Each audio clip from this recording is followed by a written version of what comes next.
নামাজ আপনি বুঝতে পারলেন। আমাদের আপনাদের এখানে তারাবি হয়, খতম তারাবি আমাদের দেশে প্রায় খতম তারাবি হয়। আমাদের দেশে যে তারাবি হয় কি বুঝলেন, ফেরেশতারাও খুঁজে পায় না হাফেজ পড়ছে কোথায়। হ্যাঁ, এটা কিন্তু হাফেজদের দোষ নাই, দোষটা হচ্ছে মুসল্লিদের কওমের। কি হুজুর আলী ভাই স্পিড নাই, ভালো স্পিড দিতে বল, কালকে যেন 1 ঘন্টা 20 মিনিটে শেষ হয়েছে। হাফেজ সাহেব দেখলে আমারও আরাম। আল্লাহু আকবার, আলহামদুলিল্লাহ মালিক ওয়া বিনা খানামুদু কানা সাইয়্যিদ রাসূলুল্লাহ সাল্লাল্লাহু আলাইহি ওয়াসাল্লাম বলে দারুণ পড়লে ভাই, বুঝলি কি বলে কিছু শুনতে পাই। তোরা তো দূরের কথা, ফেরেশতারা খুঁজে পাবে না মাল পড়ছে। কষ্টের বিষয় এটাই। ইমানদারির সঙ্গে যারা আমার দাড়িওয়ালা বাবা আছেন, বাবাজি আছেন, যারা 5 ওয়াক্তের নামাজি, তারাবি পড়েন 20 রাকাত, তাদেরকে অনুরোধ করে বলে যায়, আমাদের দেশের হাফেজ সাহেবরা যখন রুকুতে যায় সুবহান রাব্বিল আযীম সুবহান রাব্বিল আযীম সুবহান রাব্বিল আযীম সামিআল্লাহু লিমান হামিদা, তখন অনেক মুক্তাদির একবারও হয় না সুবহানাল্লাহ বলতে বলতে মাল উঠে পড়েছে। ঠিক বললাম না ভুল বললাম? বড় কষ্টের বিষয় কি জানেন, আপনার দোষ এটা। আমি যখন গুজরাটে পড়াশোনা করি ওইখানেই তারাবি শোনাতাম, মুম্বাই গুজরাটে। আল্লাহু আকবার, আলহামদুলিল্লাহি রাব্বিল আলামিন, আর রহমানির রহিম, মালিকি ইয়াউমিদ্দিন, ইয়াকা না'বুদু ওয়া ইয়াকা নাস্তাঈন, ইহদিনাস সিরাতাল মুস্তাকিম, সিরাতাল্লাযীনা আন'আমতা আলাইহিম, গায়রিল মাগদুবি আলাইহিম ওয়ালাদ-দাল্লিন। বুঝতে পারলেন না সূরা ফাতিহা পড়লাম? বুঝতে পারলেন কেন বলছি? হাদিসে আছে যারা কোরআন পড়ে সেও নেকি পায়, যে শুনে সেও নেকি পায়। জোরে বলুন সুবহানাল্লাহ। তো হাফেজ সাহেবের পড়াটাই যদি না বুঝতে পারেন তাহলে কি ঘোড়ার ডিম পাবে? কেন ঘোড়ার ডিম বললাম? ঘোড়ার ডিমই হয়নি, মানে কিছুই পাবে না তুমি।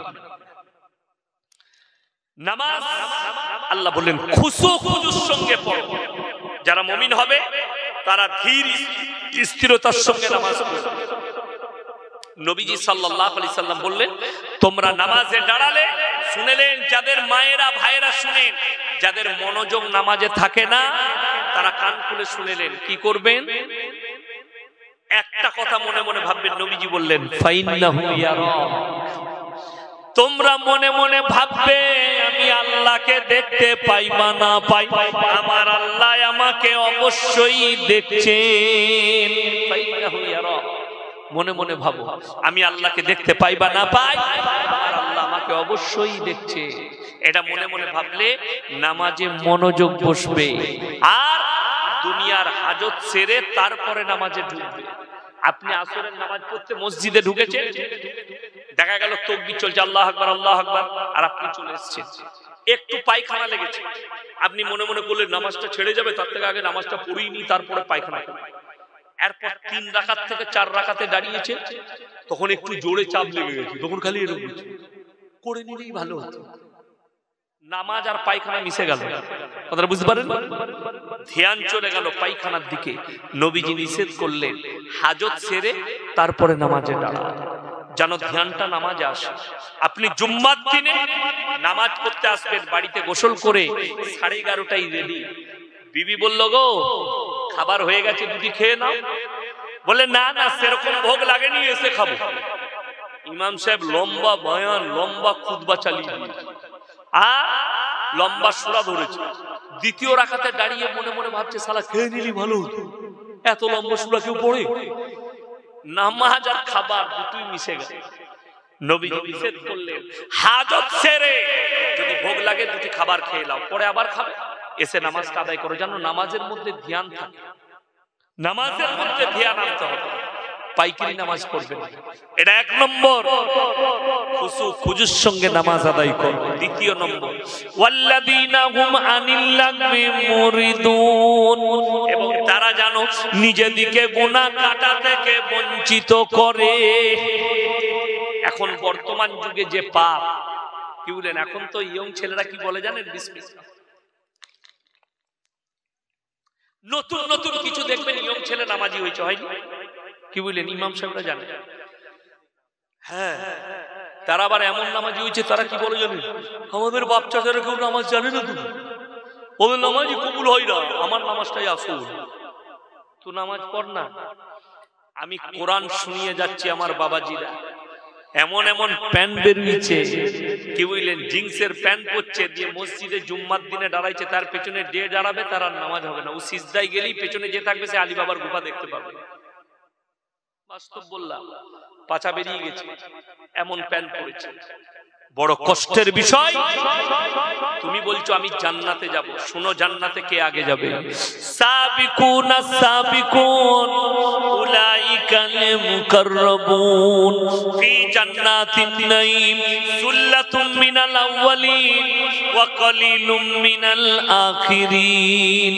হে নবী বলে দাও, তোমাদের মধ্যে থেকে অল্প সংখ্যক আর তোমাদের পূর্ববর্তীদের মধ্যে থেকে বেশি সংখ্যক লোক জান্নাতে যাবে। তার কারণ যদি জানান, তুমি নামাজ পড়ো কিন্তু বাবা মাকে সম্মান করো না, তুমি নামাজ পড়ো প্রতিবেশীর হক আদায় করো না, তুমি নামাজ পড়ো হারাম খাও, তুমি নামাজ পড়ো সুদ খাও, তুমি নামাজ পড়ো প্রতিবেশীর হক মেরে খাও, তুমি নামাজ পড়ো ভাইয়ের হক মারো, বোনের হক মারো, মা বাবার হক মারো, তুমি নামাজ পড়ো ভাইয়ের প্রতি হিংসা করো, তুমি নামাজ পড়ো লোকের গীবত করো।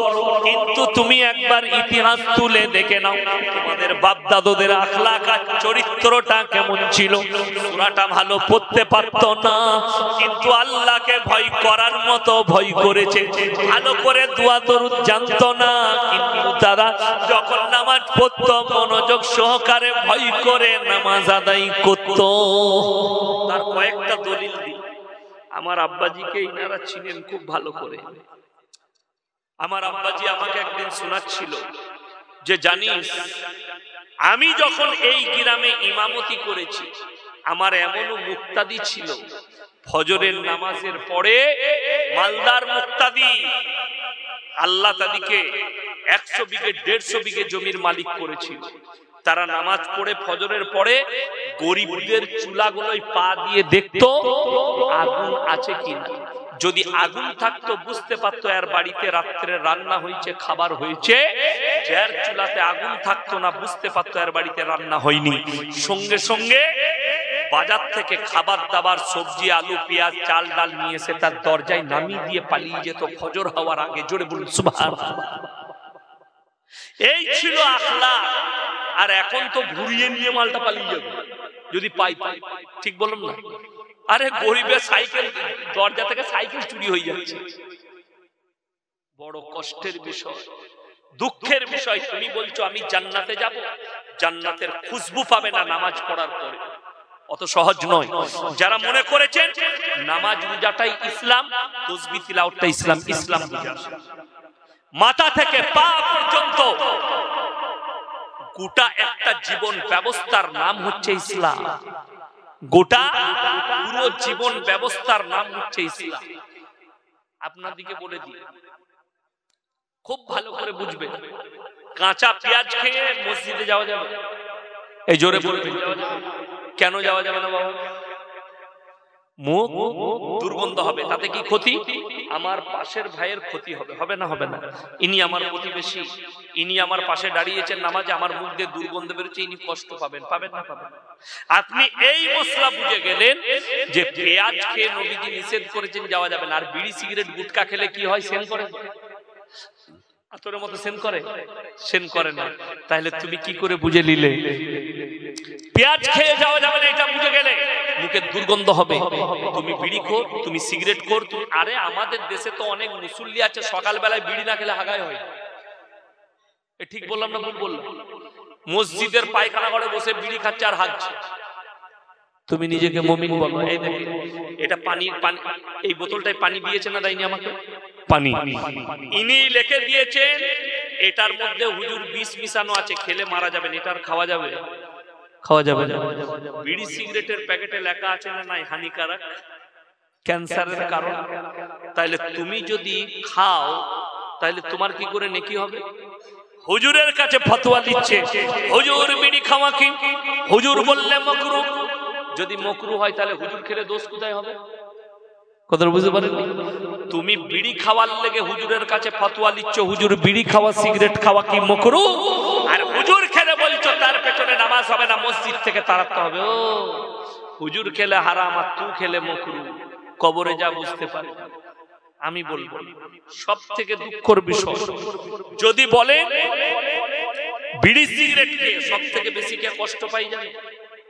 তুমি গিয়ে তোমার বউকে জিজ্ঞেস করবে, যারা বিড়ি খোরাছেন, গুটকা খোরাছেন, সিগারেট খোর, যে তুই আমার মুখে চুমু খেলে তোকে ভালো লাগে? মনে মনে বলবে আটকুড়োর বেলা তোকে ঝাঁটা মারতে মন যায়, তোর মুখের যা দুর্গন্ধ। কিন্তু স্বামী কি বলবে? স্বামী তো বলার কিছু নেই। আরে তোমার বিবি যদি তোমার মুখের বিড়ি সিগারেট গুটকার গন্ধই যদি কষ্ট পায়, তাও তোমার নামে গুনাহ লেখা হবে। তোমার জানা না ইসলাম, গুনাহ লেখা হবে। তুমি পেঁয়াজটা, আচ্ছা পেঁয়াজে 50% উপকার আছে না নাই? কিছু পার্সেন্ট আছে। 1% ক্ষতি থাকলেও 1% লাভ আছে। ডাক্তাররা বলছে গ্রীষ্মের দিনে কাঁচা পেঁয়াজ খেয়ে যদি কেউ মাঠে কাজ করে, তার শরীরের যে পানিটা বেরিয়ে যায়, শরীরের পানির অভাবটা মিটিয়ে দেয়। জোরে বলুন সুবহানাল্লাহ। আচ্ছা বিড়ি খেলে কি মিটায়? বিড়িতে কত পার্সেন্ট লাভ আছে? জিরোটাও নেই। কিটাও নেই? জিরোটাও নেই, জিরোটাও নেই। আর আপনি বিড়ি খাচ্ছেন, আপনার ইসলাম বুঝে আসে। আমার মুসলমান ভাই, বিড়িখোর মুসল্লি হবেন না, গুটকাখোর মুসল্লি হবেন না।